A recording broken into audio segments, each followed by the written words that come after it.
earlier I managed to spill my coffee all over my pants. So, I don't know. Here we are. It's day 13.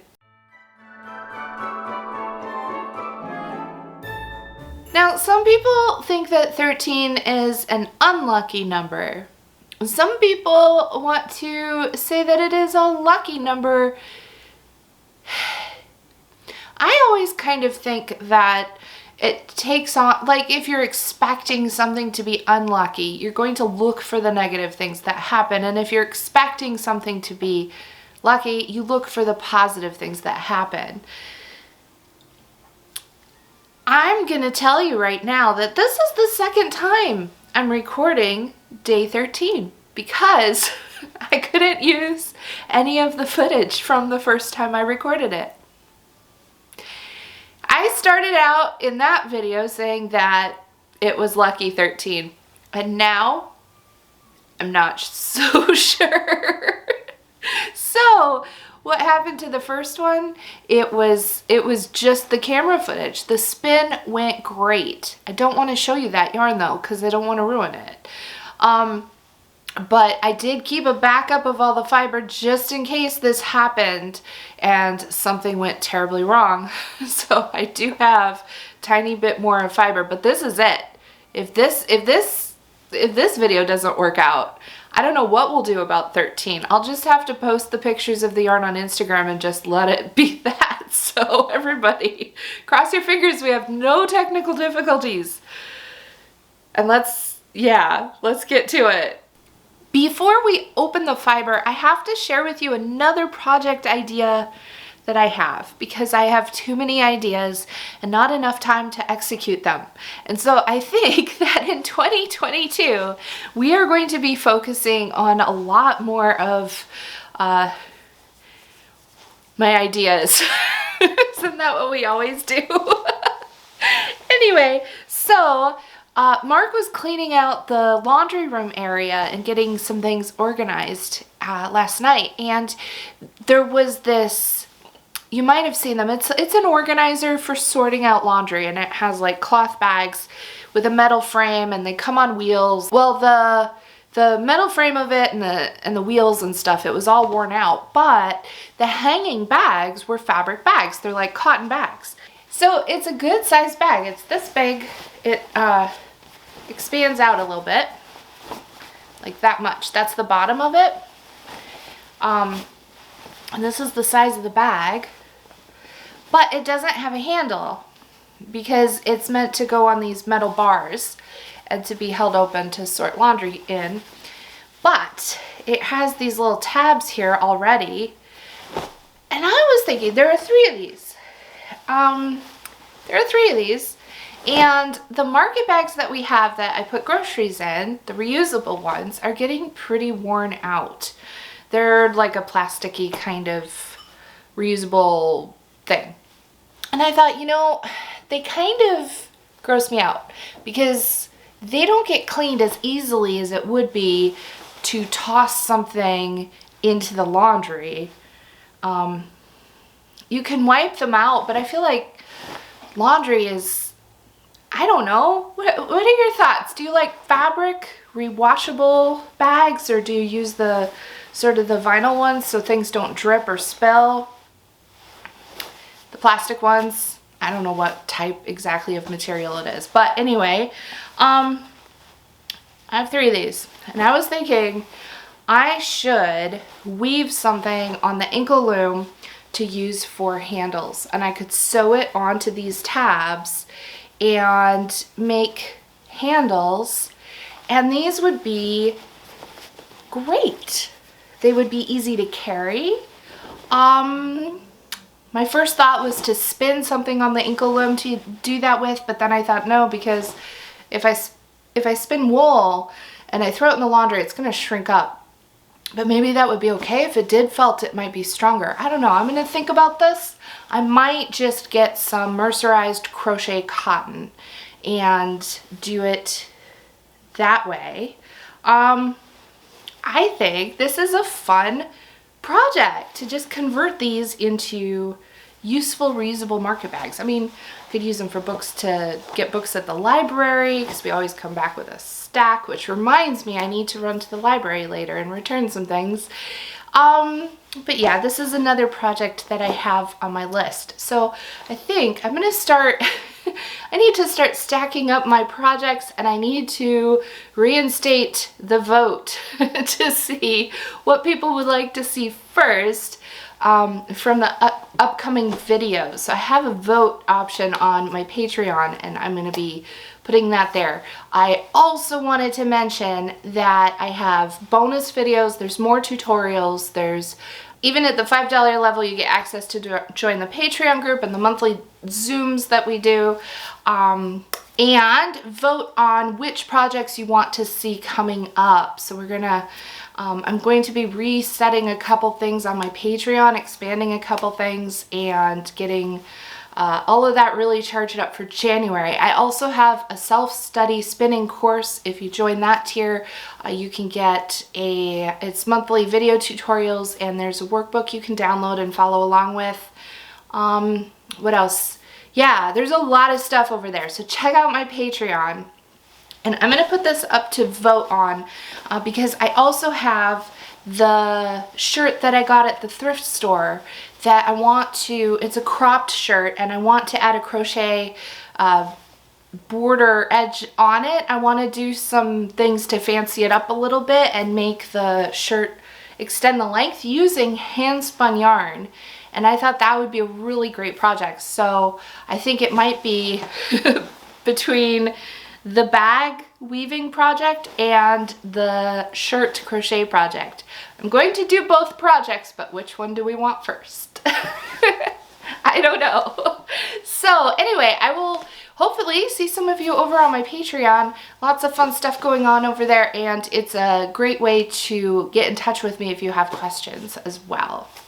Let's open up day 13, which I am admitting now I do know what's in it. It was spoiled for me because I messed up the footage on the first one. So let's open it up anyway. What could be in here? I am the worst liar. I can't fake stuff. Let's get the blessing. The blessing says, may you always have someone in your life who supports your passion. And I have a story to share. When I started Vlogmas, one of my friends, we've been friends since high school, we've been friends forever, she called me up and she said, I watched your Vlogmas episode and it was so good, and you're just, you know, doing all this stuff and it's great and wonderful. And I was like, what do you mean you watched Vlogmas? You don't spin, that's not your thing. And she said, it brings you joy, and that brings me joy. And I was like, yeah, that's so wonderful. That is the way we need to build each other up. And if you don't have someone directly in your life who supports your spinning, I'm here to say I support your spinning and your passion. So this is a good blessing. Okay, the fiber. Oh, and it's still pretty. So this is Cotswold locks. The Cotswold is a long wool sheep breed developed on the Cotswold Hills in England. Sheep have been known in this region since the time of the Roman conquest 2,000 years ago. There have been interesting studies looking at artwork of these sheep to find breed characteristics, and the breed may descend in part from the white sheep brought to England by the Romans. They are listed as threatened by the Livestock Conservancy, so it's a good breed to use if you can get your hands on some. My cat was a big fan of the raw fleece, and this is what I got for the Vlogmas boxes. I scoured it by taking it outside. This was last summer. The fleece was a little dirty, a lot dirty, so I did do a pre-soak overnight before getting to the actual scouring process, and it was well worth it because you can see how much stuff was able to come off of the wool even before I broke up the lanolin with the actual scouring. Here's a look. This is what it was the next day. There's no scouring solution in that. That is just the pre-soak.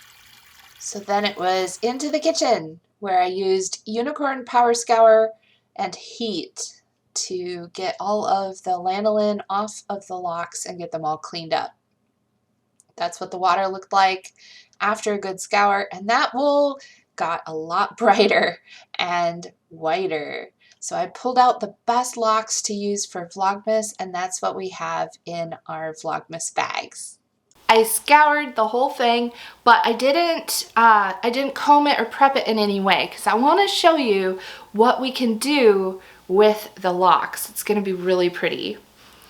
And then we have this targhee that I dyed, and I put some speckles on it. I wanted it to look like a robin's egg, and when I looked at the whole braid all together, it looked like a robin's egg with this blue color, and then the way the speckles were. It was so pretty. So there's a little of that. And then there is this natural brown colored Blueface Leicester, which I thought was really cool because these are both long wools. They don't have the like a merino type of wool lock where it's kind of blocky and very crimpy. These are a little bit more curly and long.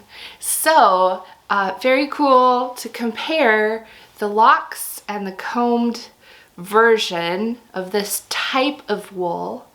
For this spin, I want to do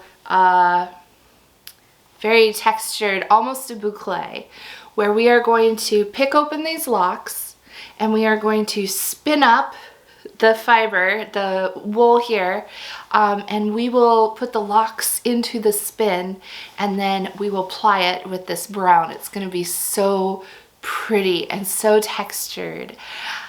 And I can't wait to do it again because this is what I did the first time. I'll show you the first iteration of this yarn. When we finish this one, I'll show you both, but they should be fairly similar. Let's get spinning. I am going to use my Ashford e-spinner for this spin.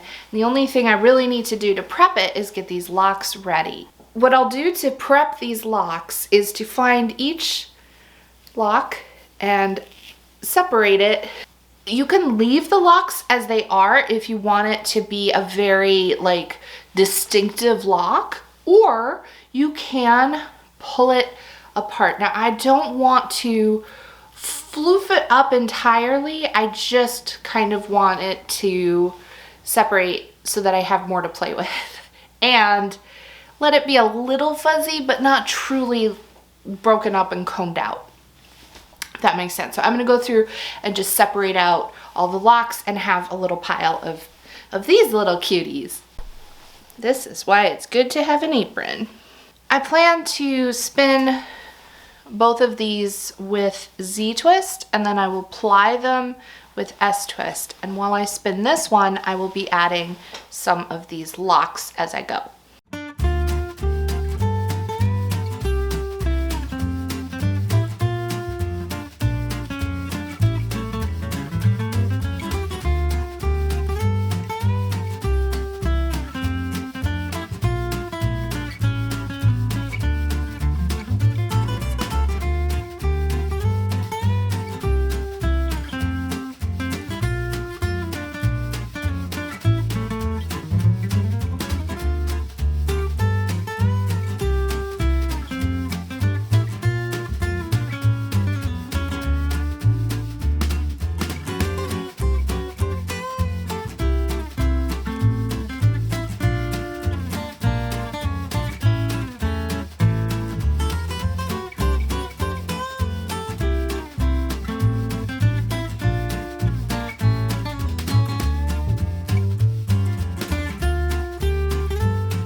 have all my yarn spun up, I'm ready to ply.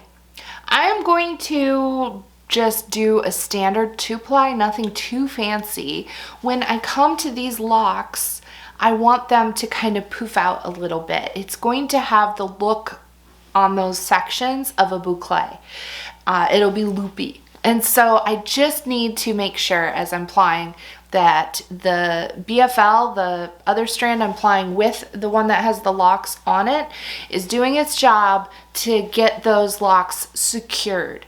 But they can poof up all they want as long as they're secured, and it's gonna be beautiful. So now it's time to ply.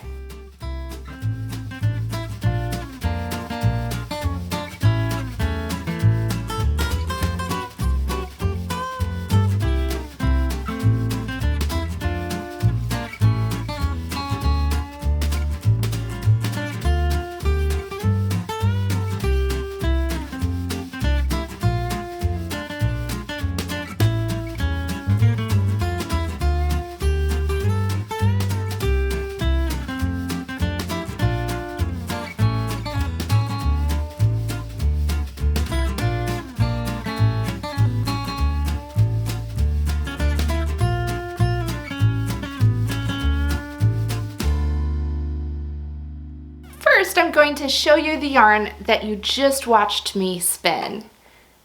It looks like this. It's so pretty. And I know I say it every time, this is my favorite yarn so far. Every single one is my favorite. The locks just poofed up beautifully, and it just gives us this really cool effect in the yarn. Now the first time that I spun this, I didn't leave spaces between the locks. I just did one after the other without leaving spaces. And this is what that yarn looks like. But I did the same thing. I used the blue, I added on the locks, and then I plied it with the BFL. And so that method gave us this yarn, which is more consistent. I don't know if it looks like clouds or popcorn, but it's so pretty. So either way, you can play around with this. You can, I mean, every single one of these you can do different techniques to, but I love the idea that you can use different locks. There it is. You can use a different plying thread color or core yarn color. You can just absolutely go nuts with this, and you can have so many different effects. I love playing with locks. And now when you see those beautiful like the gradient dip dyed locks, you know what you can do with them. It's just so pretty. I love the natural texture of it. Well, that does it for today.